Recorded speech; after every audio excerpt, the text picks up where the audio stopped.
So today we got this nice set of socket adapters, and this is if you don't want to do it by hand, we're going to do it in the drill. It's a lot faster and nicer. And so we got our socket here. This is a 1/4 inch, the most popular that we use for small stuff here. So we're going to try this. We like to do a lot of old furniture with 2x4, so we're going to try this with a 1/4 inch socket. So you put it in there, then we get our drill, our impact drive.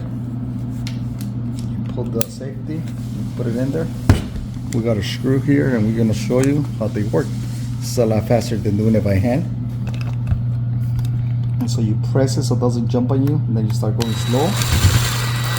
And then once it's in, you start going faster.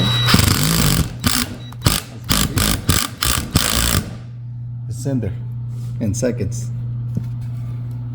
And you drive it out. It's nice. So start pulling it out as well right now. We're going to release it. And so what I like about this socket set is small, so you can always carry it on your car. They always come handy, even for, for gifts, for Father's Day, for any occasion for guys.